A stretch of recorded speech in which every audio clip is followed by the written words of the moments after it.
Salam do'stlar, yaxshimisizlar? Men Tatbiqzoddan Amina. Bugun sizlarga bergan darsimiz bo'lsa, 5 peyzi, 5 churuk bo'lgan alayda ten-ten-chön tatbiq turimizda ten-ten-chönni bilsizlar-ku. Ten-ten-chön odatda xemirdan ten-ten-chön, andan keyin bulkning ten-ten-chön deb ikki xil bo'ldi. Biz hozir sizlarga o'rgatmoqchi bo'lganimiz shundoq yumshoq bulkning ten-ten-chönsiga. Ketarlik materiallar biz hozir 3 xil tamdagi ten-ten-chön solamiz. Aslidan, mo'jadan, andan keyin chokoladdan.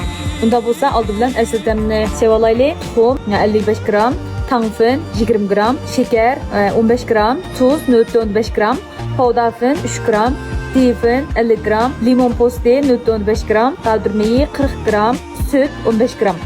Endi mashg'ulotga ko'chib ketdik. Diqqat, unda bo'lsa oldi bilan tuxum, tangfin, shakar, tuz qatorliqlarni tekshirlashtiramiz. Undan keyin powderfin, difin, limon po'sti qatorliq ishni ayrim bir aralashtirib olamiz. Undan keyin ya'ni to'ldir meyvelar süt bu ishga suyuqlik qismini tez bir aralashtirib olgandan keyin endi oldi bilan aralashtirib olgan har qaysi tarkibdagi materiallarni yana o'zaro qo'shib aralashtirib olamiz.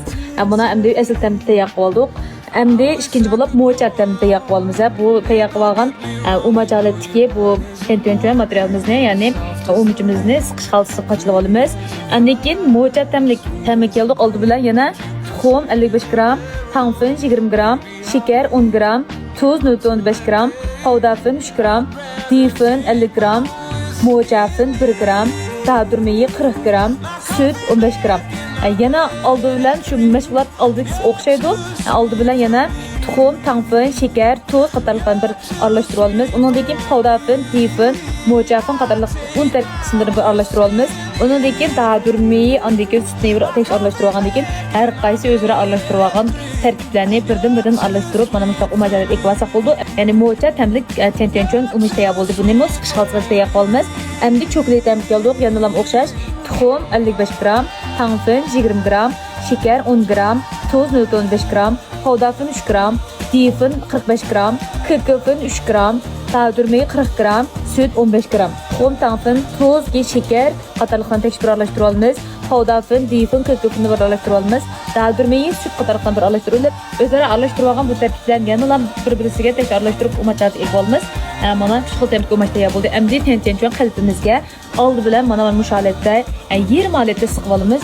Siqib olgandan keyin buning orasiga naylov qilib siqib olsak texnik pechetdan bo'ldi. Odatda sondan naylov ishlataman. Sondan naylovni orasiga bir qatim siqib to'plagandan keyin yana bir umuchini parfümman holatda to'ldirsak bo'ldi. Mana siqib yaqib oldik. Endi mana kavshang sepib pishirib olsak ham bo'ldi. Gradusi 140 da 160, ya'ni 6 minutdan 8 minutgacha holatda o'zinglarning kavshangning o'tining ajizligiga qarab pishirib olsangiz bo'ldi. Unda bo'lsa qaranglar, mana ten-ten-chön pishib ketdi. Eshi peyziya endi eng muhim mazmun bezash bosqichiga keldik.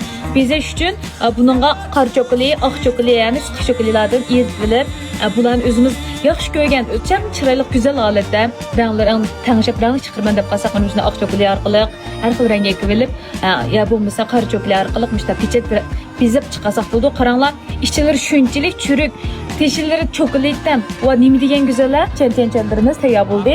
Unda bo'lsa do'stlar davomli o'qishga bo'lyapmiz. Unda bo'lsa yana davomli bizlar aloqalasanglar bo'ldi. Bundan kelar qitimliq darsimiz texnik payzi kelar ko'rishaylik. Xayr, xo'sh.